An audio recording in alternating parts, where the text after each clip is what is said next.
Picture this.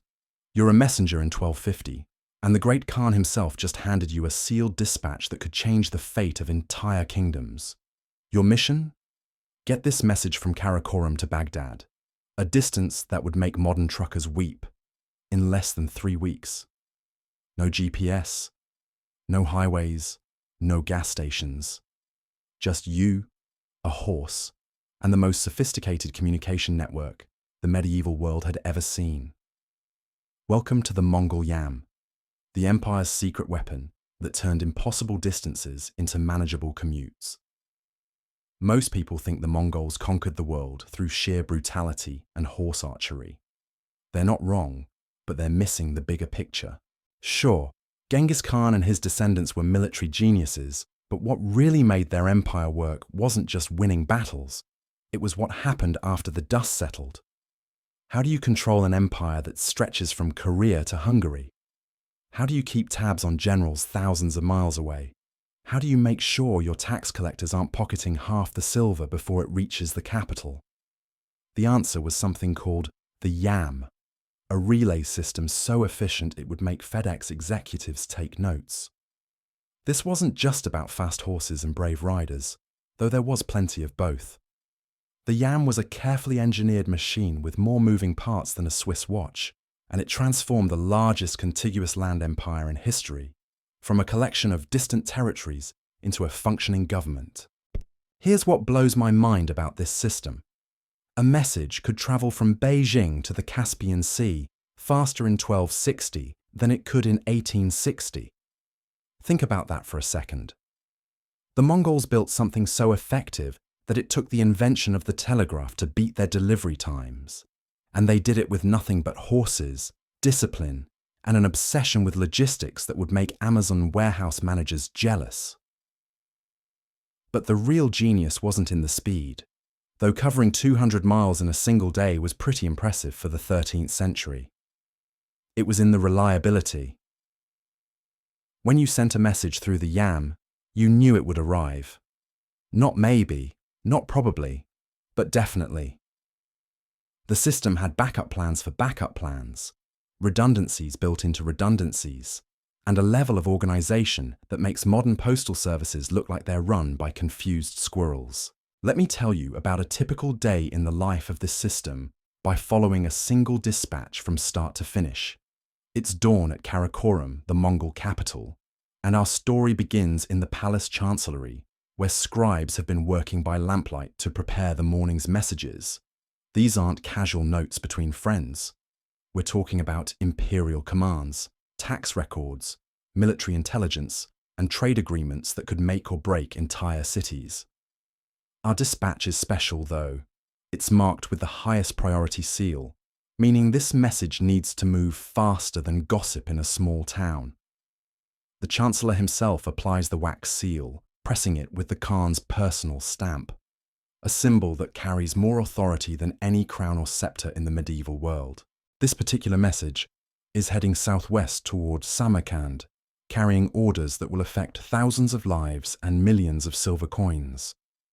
The first step in this incredible journey happens at the palace gates, where our courier receives his paiza, basically a diplomatic passport made of metal that serves as his ticket to ride the yam. These paizas weren't just simple identification cards. They were works of art, crafted from silver or bronze, inscribed with text in multiple languages, and designed to be recognizable from a distance. The one our courier carries has the Khan's personal mark and a message that roughly translates to, "By the strength of eternal heaven, whoever does not show reverence to the bearer of this paiza shall die." Talk about carrying some serious authority. This little metal plate is basically a get-out-of-jail-free card, a demand for immediate service, and a death threat all rolled into one convenient package. Local officials who see this paiza don't ask questions. They provide whatever the courier needs, immediately, or they answer to the Khan himself. It's like having a credit card with no spending limit, except instead of buying things, you're requisitioning horses, food, and shelter across half the known world. Our courier checks his equipment one final time before mounting up. His gear is specifically chosen for speed and durability. A lightweight saddle, minimal personal belongings, weapons for protection, and most importantly, a leather pouch containing the sealed dispatch. Everything else is considered unnecessary weight. These guys traveled so light, they made modern ultramarathon runners look like they were packing for a luxury vacation. The route ahead has been mapped, measured, and marked with the precision of a Swiss timepiece. Every mile of the journey from Karakorum to Samarkand has been surveyed by imperial cartographers who noted water sources, terrain difficulties, seasonal hazards, and potential security threats. Wooden posts mark the trail at regular intervals with carved symbols indicating distance to the next relay station. Stone cairns mark alternate routes for winter travel or emergency detours. It's like having road signs, except these signs were carved by hand and placed by teams of workers who mapped every stream, hill, and valley along the way. The spacing of these markers isn't random either. They're positioned so that even in poor weather or low visibility, a courier can always see the next waypoint. During blizzards or sandstorms, when visibility drops to almost nothing, these markers become lifelines that keep riders on course. Some sections of the route have backup markers placed specifically for emergency situations, kind of like having spare tires for your navigation system. As our courier rides out of Karakorum, he's not just following a path. He's entering a carefully orchestrated network that extends across thousands of miles. The first relay station is exactly 25 miles away, positioned at the optimal distance for maintaining speed without exhausting horses. This distance isn't arbitrary. It's based on years of experimentation and thousands of completed journeys. Too close, and you waste time with unnecessary stops. Too far, and horses collapse before reaching the next station. The landscape between stations tells its own story of careful planning. Rivers are crossed at carefully selected ford points, where the water runs shallow and the banks provide easy access. Hills are avoided when possible, with routes following valleys and river courses to minimize elevation changes. When hills can't be avoided, the trail zigzags upslopes to reduce the strain on horses. Ancient road engineering that wouldn't look out of place in a modern highway system. Water sources along the route receive special attention. Wells are dug and maintained at regular intervals, with stone-lined channels directing flow to wooden troughs. During dry seasons, water supplies are supplemented by teams of workers who haul additional supplies to critical points along the route. In winter, crews break ice and keep water sources accessible. The Mongols understood something that many ancient civilizations missed. You can't run a communication network if your messengers and horses die of thirst. About 2 hours into the journey, our courier spots the first relay station rising from the grassland like a small fortress. From a distance, it looks almost like a tiny town, with multiple buildings arranged around a central courtyard and horse corrals extending outward, like spokes on a wheel. Smoke rises from cooking fires, and he can see station personnel already preparing for his arrival. The system works so precisely that they know approximately when to expect each courier. The örtöö, as these relay stations were called, were marvels of efficient design, packed into spaces smaller than most modern gas stations. Each station followed a standardized layout that any courier could navigate even in complete darkness. The main building housed the station master's quarters, record-keeping facilities, and sleeping areas for overnight stays. Attached structures included a blacksmith shop for emergency horse repairs, storage rooms for supplies, and a kitchen capable of feeding dozens of people on short notice. But the real heart of any örtöö was the horse corral system. These weren't simple fenced areas. They were sophisticated facilities designed to keep large numbers of horses healthy, well-fed, and ready for immediate service. Multiple corrals allowed for separation of horses by condition, with fresh mounts in one area, tired horses recovering in another, and animals receiving medical attention in a third. Each corral had access to water troughs fed by underground channels, hay storage areas protected from weather, and exercise areas where horses could stay in condition between courier runs. The station master who greets our courier is a career professional whose entire life revolves around keeping this one link in the chain functioning perfectly. He's not just some random guy who happened to live nearby. He's a trained specialist who understands horse care, record keeping, supply management, and emergency procedures. His job is like being a combination of a stable manager, an accountant, a quartermaster, and an emergency coordinator, all rolled into one incredibly stressful position. The moment our courier arrives, the station master checks his paiza, notes the time in the station log, and signals for a fresh horse to be brought forward. This isn't a casual process. The selection of replacement horses follows strict protocols based on the courier's weight, the terrain ahead, weather conditions, and the urgency of the message. Different types of dispatches require different types of horses, and station masters are trained to match mount to mission with the precision of a Formula One pit crew. Meanwhile, other station personnel swing into action with practiced efficiency. One worker checks our courier's current horse for injuries or signs of distress, leading it to a recovery corral for rest and care. Another prepares a pre-packed ration bag containing dried meat, cheese, and flatbread, enough food to sustain a rider until the next station. A third team member checks the courier's equipment for damage and provides replacement items if needed. The entire exchange takes less than 10 minutes, but it represents hours of preparation and training. The record keeping at each station is meticulous enough to make modern logistics companies envious. Every courier arrival and departure gets recorded with precise times, weather conditions, horse assignments, and any unusual circumstances. These logs serve multiple purposes. They allow administrators to track message delivery times, identify performance bottlenecks, monitor horse health across the network, and provide evidence in case of disputes or investigations.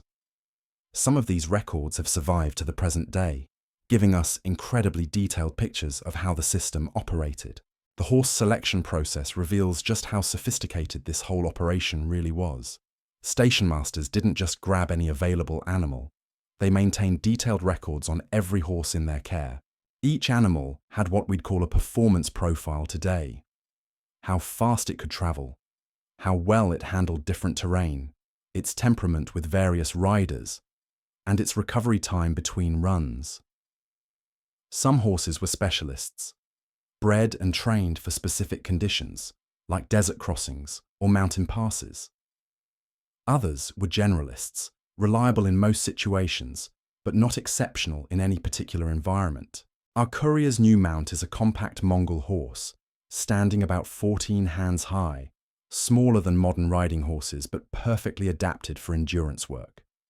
These animals could survive on grass that would starve European horses, maintain their condition on minimal grain supplements, and keep working in weather that would sideline larger breeds. The Mongols didn't accidentally conquer the world on horseback. They did it by understanding that the right horse for long-distance work wasn't necessarily the biggest or fastest, but the one that could keep going when everything else quit. The saddle transfer happens with military precision. Mongol saddles were designed for quick removal and replacement, with standardized fittings that worked across different horse sizes. The courier's personal gear, weapons, message pouch, and minimal supplies transfers to the new mount in seconds. This standardization extended throughout the entire system. A courier could expect the same basic equipment and procedures whether he was changing horses in Mongolia or Persia. As our messenger prepares to depart, the station master provides a crucial piece of information: current conditions on the route ahead, weather reports, terrain updates, security concerns, and estimated travel times to the next 3 stations. This intelligence network was just as important as the physical infrastructure. Station masters communicated with each other through their own courier system, sharing information about everything from muddy river crossings to bandit activity. A courier heading into potentially dangerous territory might receive an escort of armed guards or be advised to wait for safer conditions. The departure ritual includes a final equipment check and a brief consultation about timing. Different types of messages traveled at different speeds through the system.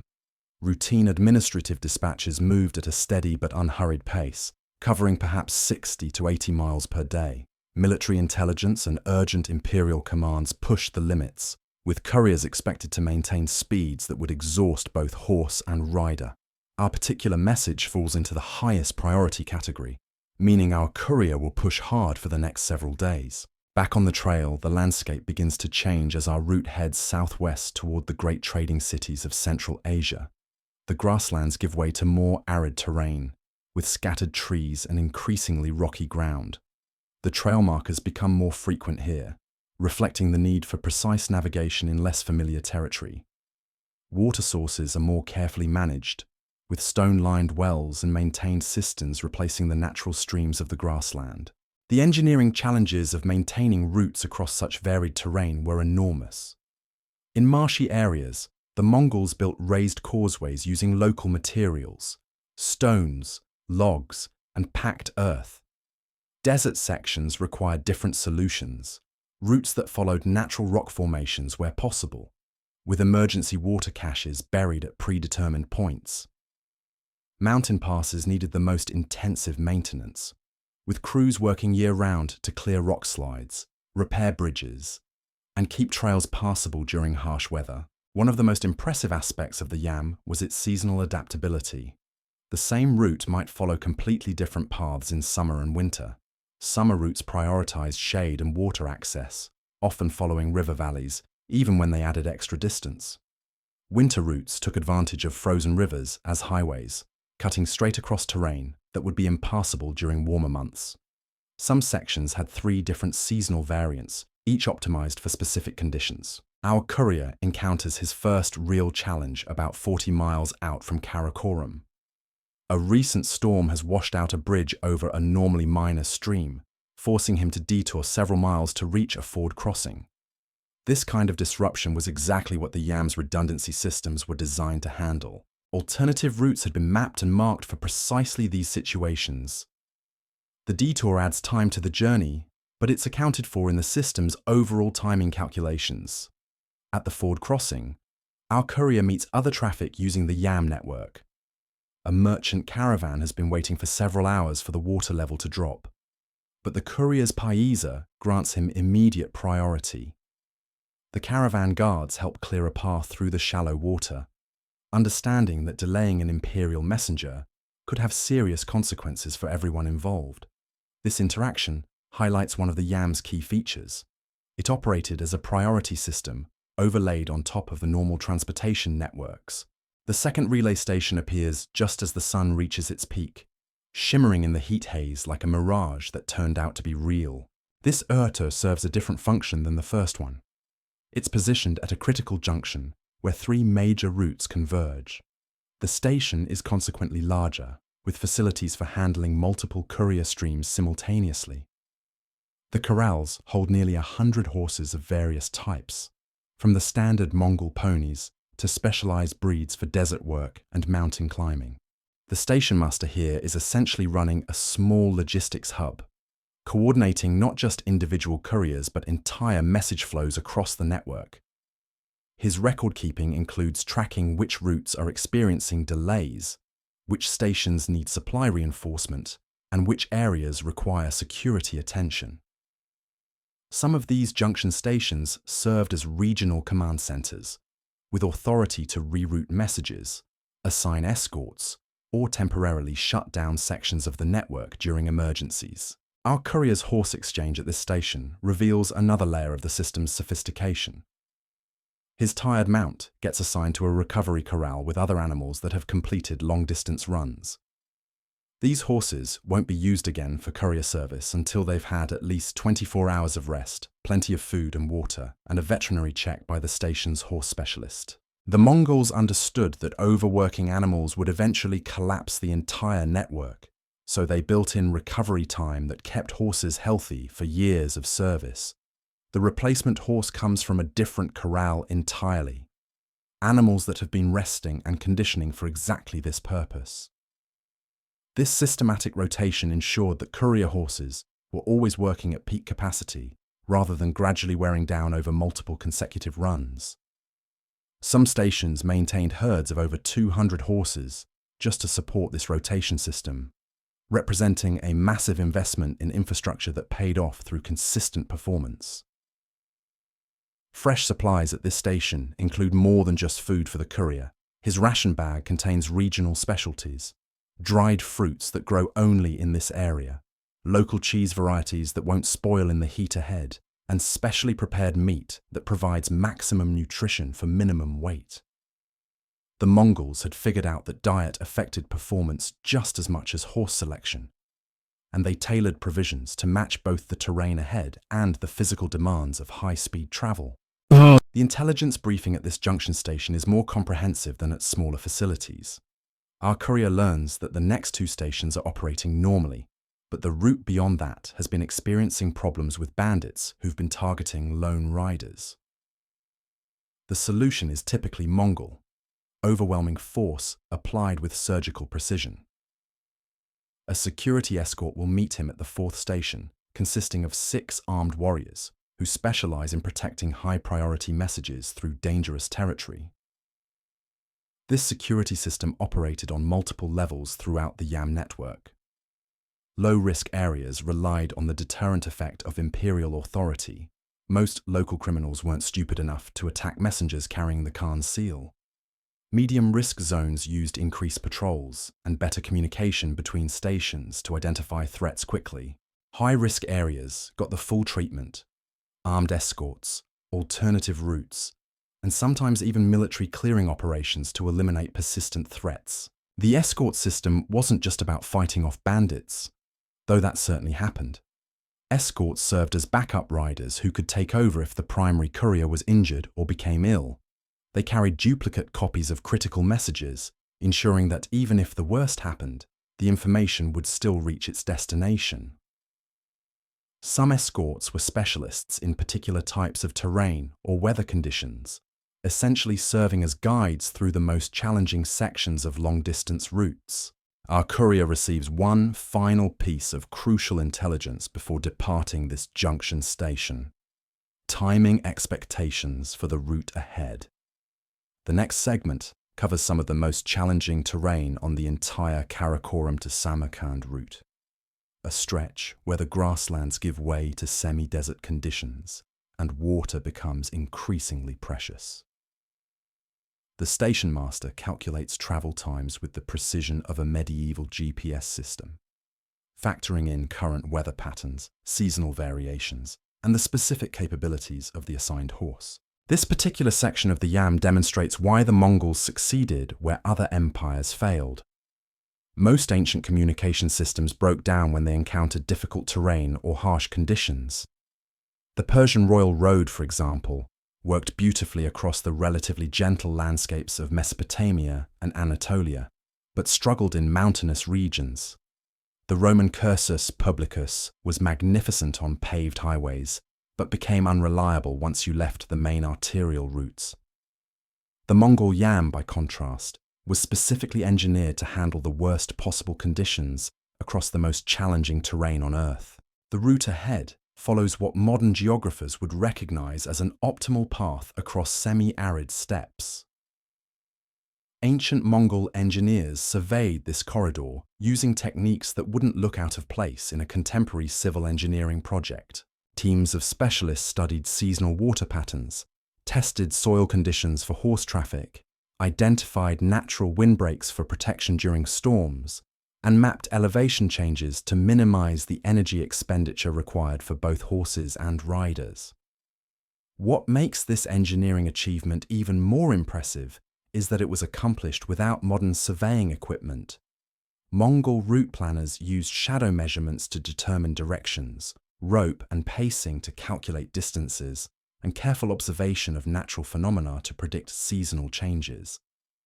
They created detailed mental maps that were passed down through generations of station masters and couriers, becoming a living database of geographical knowledge that rivaled anything produced by contemporary civilizations. As our courier heads into this challenging section, the spacing between relay stations begins to change. Instead of the standard 25-mile intervals, stations here are positioned every 18 to 20 miles, close enough to ensure that horses don't become dangerously exhausted, but far enough apart to maintain overall speed. This adjustment reflects something that modern logistics experts would immediately recognize: Optimal spacing varies with operating conditions, and rigid adherence to standard distances can actually reduce overall system performance. The trail markers in this region serve additional functions beyond simple navigation. Many are positioned to catch and channel wind in specific directions, creating natural cooling zones where horses and riders can rest during the hottest parts of the day. Others are built to provide emergency shelter during sudden weather changes. The semi-desert environment can shift from blazing heat to bone-chilling cold within hours, and survival often depends on finding protection quickly. Water management becomes absolutely critical in this section of the route. The Mongols didn't just locate existing water sources, they created new ones through an impressive array of engineering techniques. Underground cisterns lined with stones and sealed with clay captured seasonal rainfall and stored it for months. Carefully constructed channels directed water from seasonal streams into permanent pools. Some installations included primitive but effective filtration systems using layers of sand, gravel, and charcoal to improve water quality. The most ingenious water installations were the underground cooling chambers found at several stations in this region. These structures use the natural temperature differential between surface and subsurface environments to keep water cool even during blazing summer days. The engineering principles involved thermal mass, insulation, and convective cooling wouldn't have been formally understood until centuries later, but Mongol engineers figured out practical applications through careful observation and experimentation.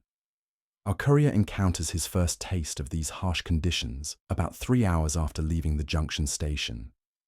The temperature has been climbing steadily since dawn, and by midday, the heat becomes almost unbearable. His horse begins showing signs of distress, heavy breathing, excessive sweating, and a reluctance to maintain the usual pace. This is exactly the kind of situation the YAM's designers anticipated, and the response protocols are built into every courier's training. Instead of pushing forward at dangerous speeds, our courier implements what the Mongols called desert pacing, a rhythm of movement and rest specifically designed for hot weather conditions. Travel during the coolest parts of the day, rest in whatever shade can be found during peak heat, and maintain hydration levels for both horse and rider. This approach might seem to slow down message delivery, but it actually increases overall speed by preventing the complete breakdown that would result from pushing too hard in extreme conditions. The next relay station appears like an oasis in the increasingly barren landscape, which, in many ways, it actually is. This örtöö is built around a natural spring that provides the only reliable water source for 50 miles in any direction. The station's design reflects its critical importance. Larger corrals, more extensive storage facilities, and defensive positions that could protect the installation against determined attackers who might try to control this vital resource. The horse exchange at this desert station reveals yet another level of specialization within the YAM system. The fresh mount our courier receives is a different breed entirely, a desert-adapted animal with a darker coat for heat absorption, larger nostrils for better cooling, and behavioral traits that help it conserve energy in harsh conditions.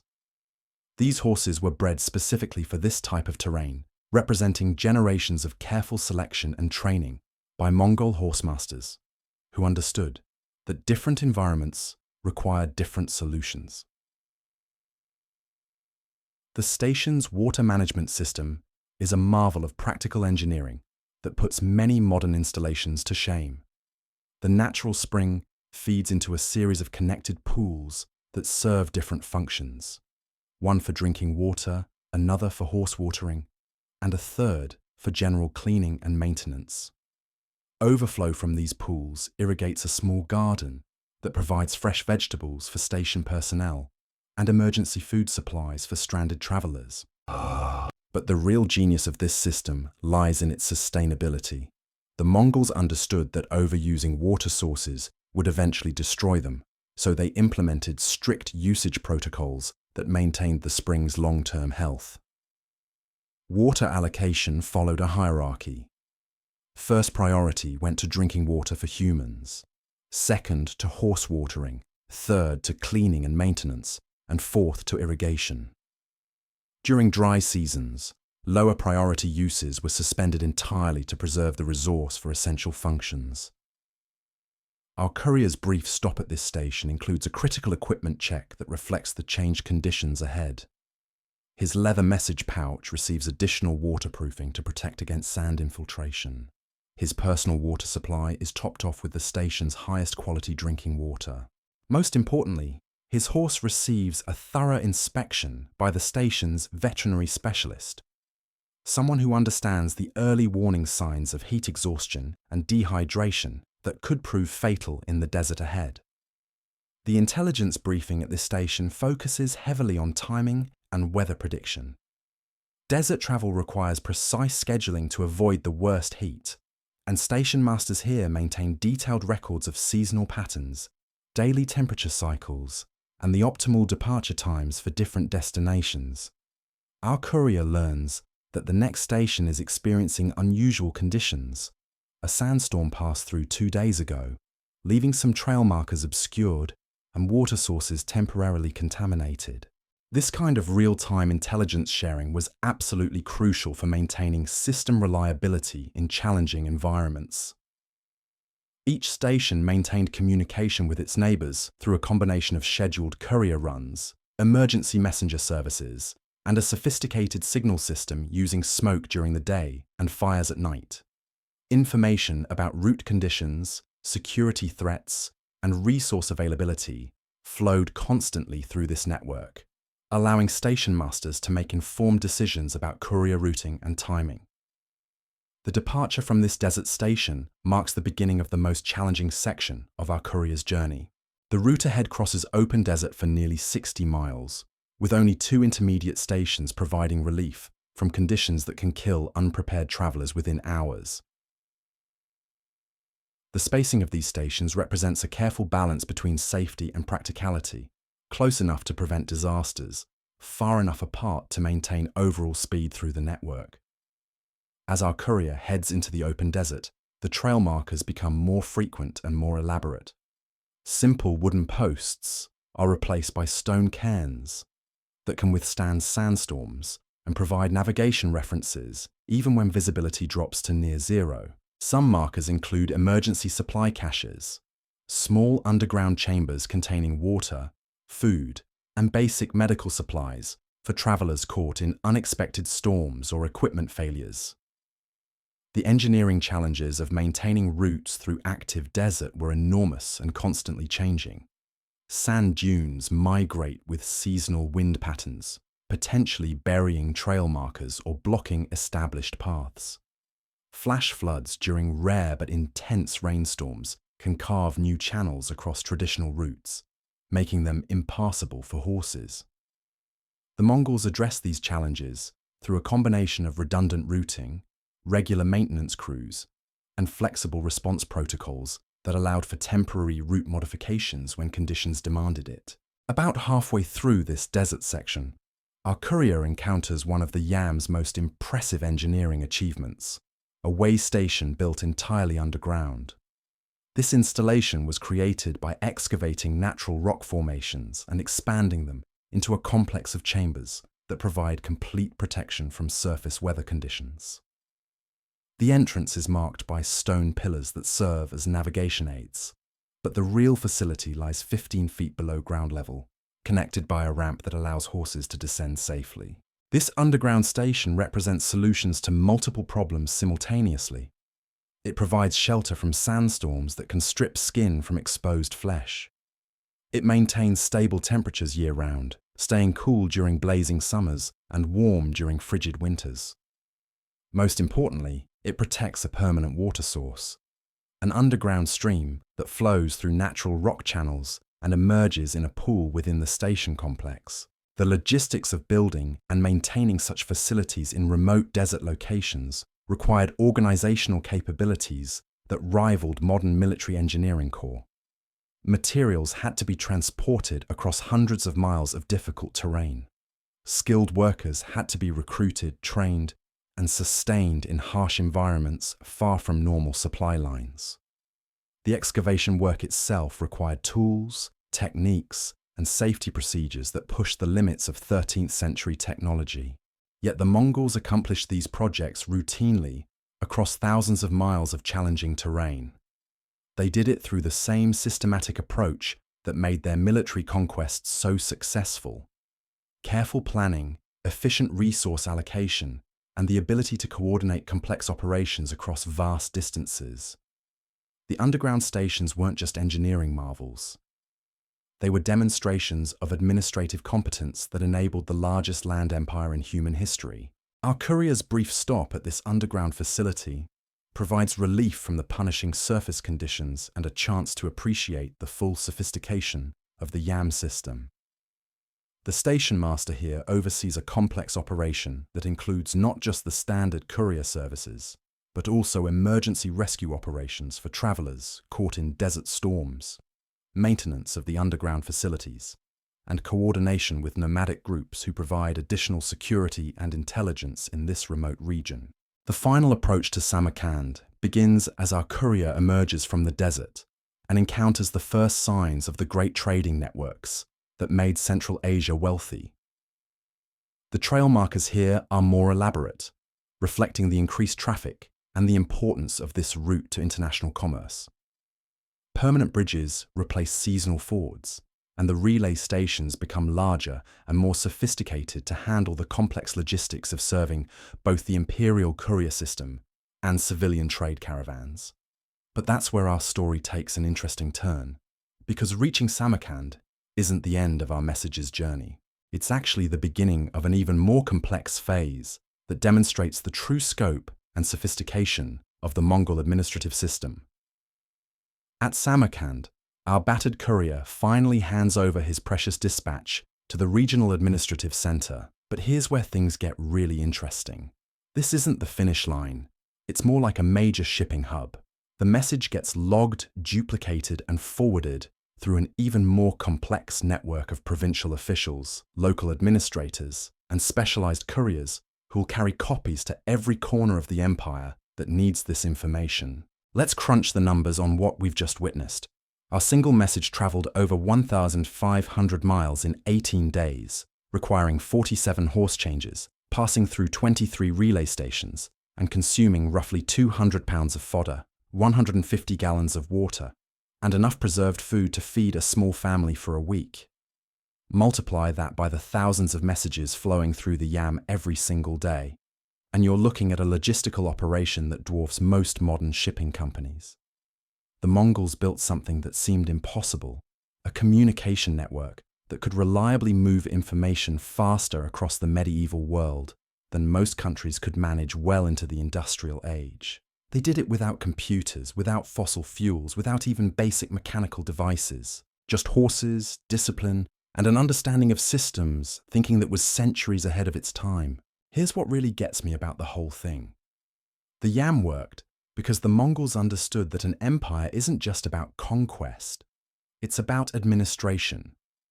You can win all the battles you want, but if you can't govern the territory afterward, you'll end up with nothing but expensive ruins and angry subjects. The relay system transformed the Mongol Empire from a collection of conquered territories into an actual functioning government that could respond to crises, coordinate military operations, and manage trade across continents. Today, we take instant global communication for granted. We get frustrated when our internet connection takes 30 seconds to load a web page. But imagine trying to run a government that stretched from Poland to Korea using nothing but horseback messengers, and you'll start to appreciate just how remarkable the YAM really was. The Mongols didn't just build the largest land empire in history. They built the world's first truly global communication network, and it worked so well that it took the invention of the telegraph to finally beat their delivery times.